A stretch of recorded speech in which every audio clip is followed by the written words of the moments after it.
विचार करेंगे। एक बार बादशाह शाहजहां का दरबार लगा हुआ था, सुनो ध्यान से। और बादशाह शाहजहां ने एक प्रश्न कर दिया। 4 मजहबों के लोग बैठे हुए थे, हिंदू, मुस्लिम, सिख और ईसाई। लग रहा दरबार एक दिन, लग रहा दरबार एक दिन, बादशाह शाहजहां का और कर्मचारी थे उपस्थित, वक्त था वो शाम का। क्या ढूंढ रहे? नागाही बादशाह ने प्रश्न ऐसा कर दिया। प्रश्न ऐसा, सुनो ध्यान से बहन जी, बात करती रह जाएंगी आप। प्रारंभ में जो इतिहास नहीं सुनता उसका इतिहास फिर बाद में समझ में नहीं आता है। नागाही बादशाह ने प्रश्न ऐसा कर दिया कि हो जिसकी नारी पतिव्रता वो बतलावे यहाँ, वो बतावे। बादशाह शाहजहां ने प्रश्न किया, हिंदू, मुस्लिम, सिख, ईसाई सब बैठे, नारी किसकी पतिव्रता है? और जब ये बात सुनी तो किसी ने ये उत्तर नहीं दिया कि मेरी नारी पतिव्रता है। तो वो चक्कर में पड़ गए। ठाकुर यशवंत सिंह आर्य, राजस्थान गढ़बूंदी के राजा, उस सभा में बैठे थे कि बोले आज हिंदुस्तान की आर्यावर्त देश की नाक कट है।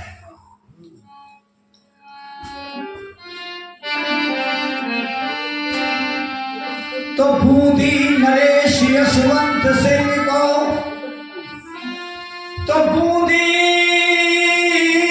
नरेश यशवंत सिंह को एकदम सरारा आ गया और खोल सीने के बटन, मैदान में यूं कह दिया कि आन पर अपने मरे आर्य छत्राणियों की आन है मेरी नारी पतिव्रता, ये मुझे अभिमान है। मैं अभिमान के साथ कहता हूँ, घमंड के साथ कहता हूँ, मेरी नारी पतिव्रता है। उस सभा में एक शेर खान नाम का सिपह सालार मंत्री बादशाह शाहजहां का बैठा हुआ था। वो कहने लगा, महाराज जी गलत कहते हैं कि घर में नारी का पता नहीं, और घर में नारी का पता नहीं, क्या नारी स्वांग लचाती है? घर में नारी का पता नहीं, क्या नारी स्वांग लचाती है? घर में करे बैठे खोटे घर में और पतिव्रता कहलाती है।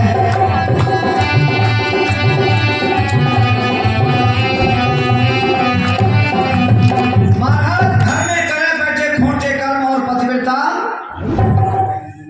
मुझे नारी का कोई विश्वास। तो कहते हैं शेर खान कि 1 मास की छुट्टी दे दो मुझको, 1 महीने की छुट्टी दे दो मुझको। 1 महीने की छुट्टी नहीं मिलेगी, केवल 1 सप्ताह की छुट्टी मिलेगी। चलो 1 ही सप्ताह की दो। 1 सप्ताह की छुट्टी दे दो मुझको, तो मैं सारा हाल सुनाऊंगा और इस अभिमानी का अभिमान तोड़ सबसे भी धूल में मिलाऊंगा। अभिमानी का अभिमान तोड़ सबसे भी धूल में मिलाऊंगा, से की धूल में मिलाऊंगा, से की धूल में मिलाऊंगा। अभिमानी का अभिमान तोड़ सबसे भी धूल में, ऐसा अभिमानी का अभिमान तोड़ सबसे की धूल में मिलाऊंगा। अभी जाता हूं, ठीक। श्रीमान जी घोड़े पे सवार होकर के दिल्ली की राजधानी से सिपह सालार शेर खां चल देते हैं गढ़बूंदी के लिए। तो बूंदी पहुंचे शेर खां,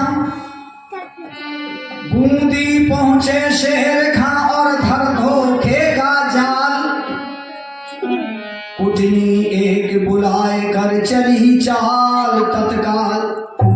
एक स्त्री को बुलाया कि हम जनान खाने में नहीं जा सकते, ठाकुर यशवंत सिंह आर्य की सभा में, वहां जनान खाने में नहीं पहुंच सकते। माता जी तुम जा सकती हो?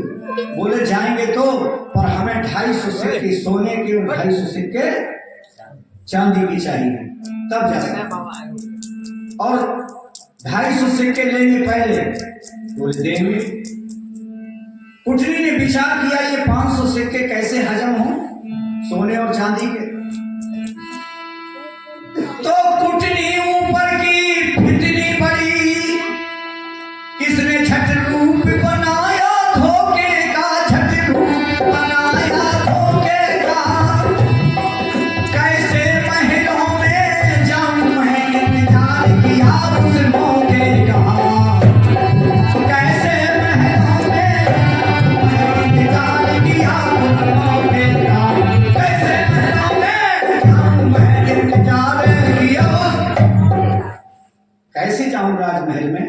यहाँ तो 4-4, 5-5 सिपाही पहले गेट में लगे हुए हैं, फिर यहाँ से कई गेट करते हैं। मैंने सुना है कि 4-6 गेट हैं अंदर जमाने खाने तक, और सभी सिपाही लगे, पुलिस लगी हुई है। जो बहुत बड़ा राजा है, बादशाह शाहजहां से भी आगे ही। तो सुनो बहन जी, ये तो बहुत बड़ा जिम्मेदार है भाई। कैसे एक रथ मंगवाया, कुटनी ने एक रथ मंगवाया, सजवाया, और अगले हिस्से पर जो पर्दा था उस पर लिखवाया, मैं ठाकुर यशवंत सिंह की बुआ मेहमानी करने के लिए राजमहल में आ रही हूं। तो बहनों सुनो ध्यान से, घर 16 श्रृंगार सजीली, वो रथ के अंदर बैठ गई, और महाराज यशवंत सिंह की भूपी बनकर राजमहल में पहुंच गई। यशवंत सिंह की भूपा बनकर राजमहल में पहुंच गई। यशवंत सिंह की भूपा बनकर राजमहल में पहुंच गई। यशवंत सिंह की भूपा बनकर राजमहल में पहुंच गई। राजमहल में पहुंच जाती है। रानी ने देखा कि हमारे पतिदेव की बुआ जी हमारे राजमहल में पधार गई। स्त्रियों ने बताया, जो सेवकाएं थी घर में रहने वाली, उन्होंने कहा कि आपकी बुआ जी आ गई आपके पतिदेव की। इन्होंने आरती सजाई, देशी घी की, दीपक जलाया, थाल में रख करके। जैसे हमारे यहाँ जब बर आता है तो दरवाजे पे थाली लेकर के महिलाएं बोलो जाती हैं स्वागत के लिए, ऐसी थाली बना करके ये बड़े उसमें कुछ मिष्ठान रख करके, कुछ मीठा पेड़ा आदि रख करके, और दीपक रख करके, चावल रख करके, और हल्दी वगैरह रख करके उसके तिलक के लिए, और दरवाजे पे 7 महिलाएं जा रही हैं बच्चे को संभाल।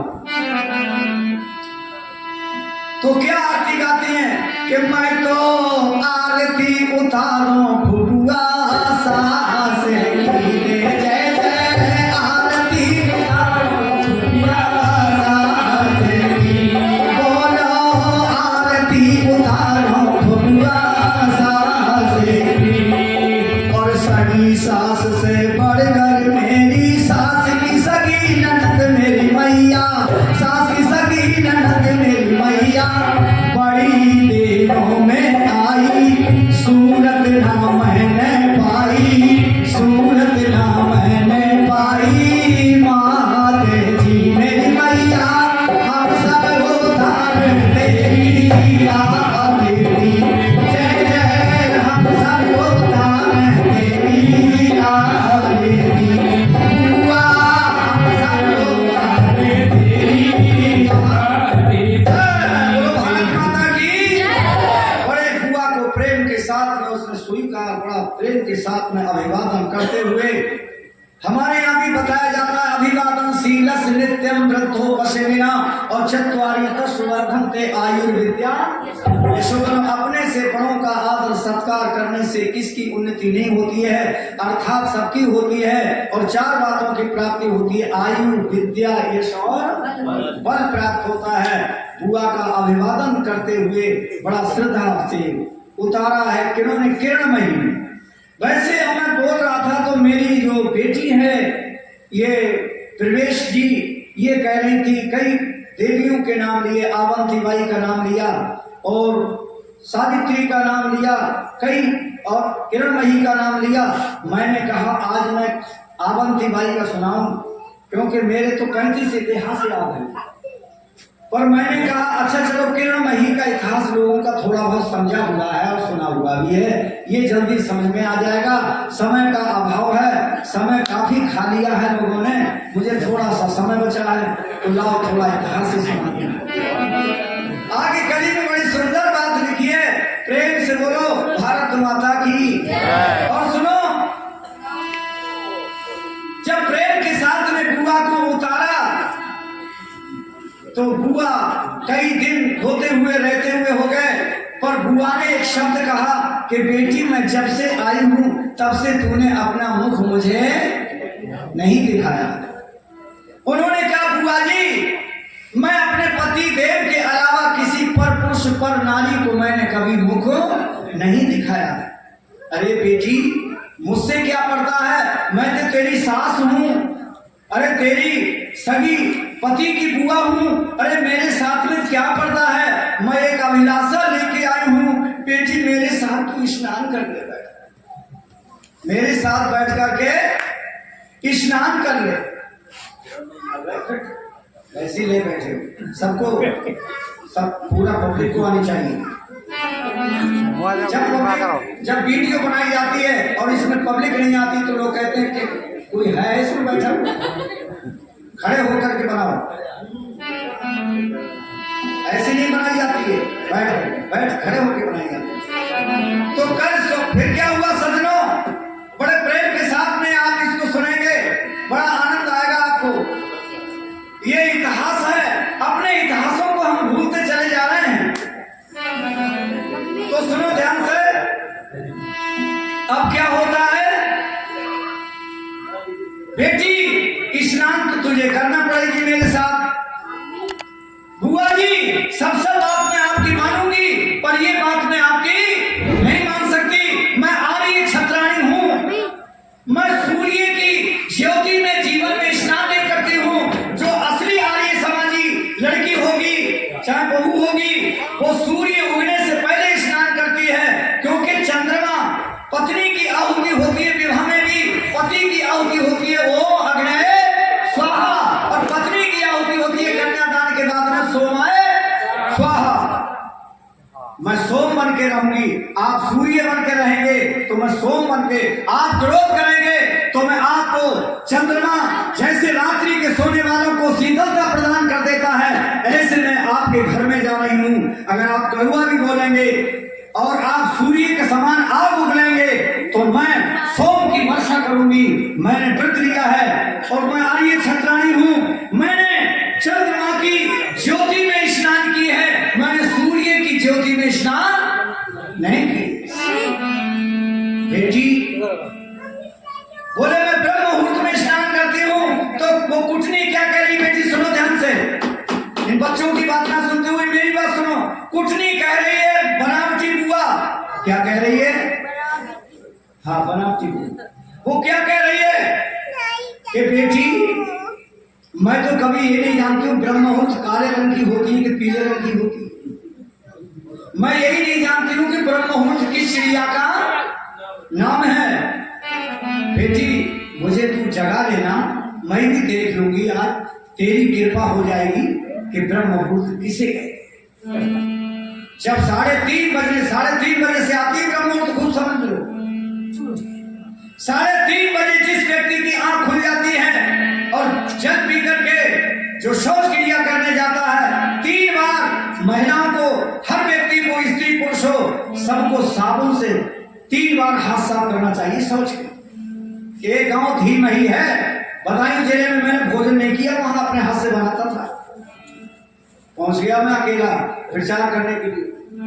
वहां पर एक लड़की ने क्या काम किया, शौच क्रिया करके गई और वहां नल पे ऐसी हाथ धो लिए और जाके आटा गूंदने लगी।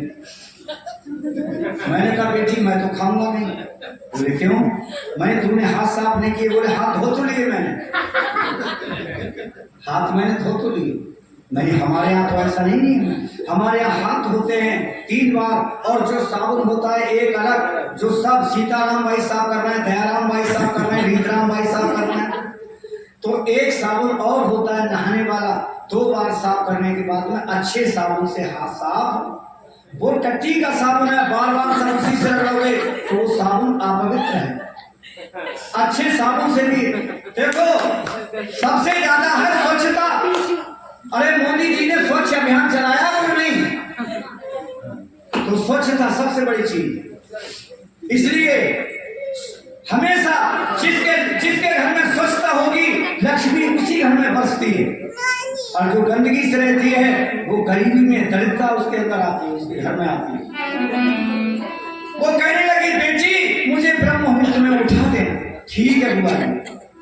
3:30 बजे उसने शौच क्रिया करने के बाद में जब 4 बजने लगे, आधा घंटा और हो गया, तब कहा बुआ जी ब्रह्म मुहूर्त अब तो समाप्त होने वाली है, आधे घंटे के बाद फिर आ जाएगा उषा काल।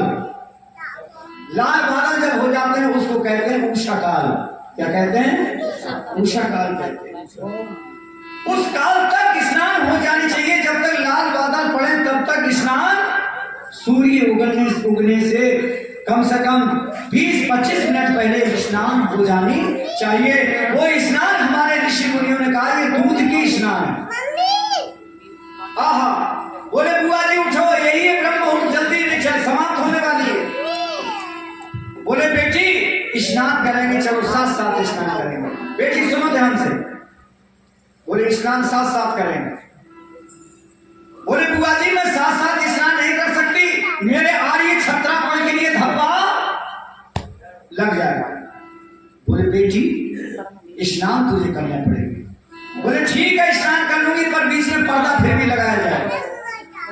एक स्नान घर में बीच में पर्दा लगाया गया।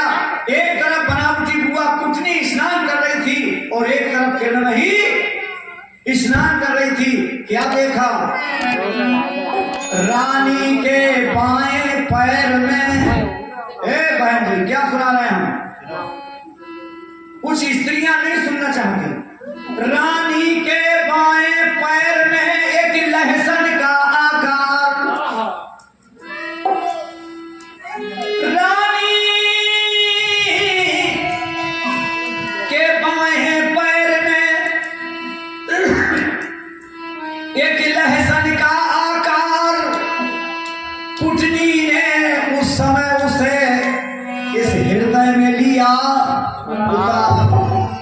और चल गई चाल, अब रहना ख्याल, अब जाल में रानी फंसती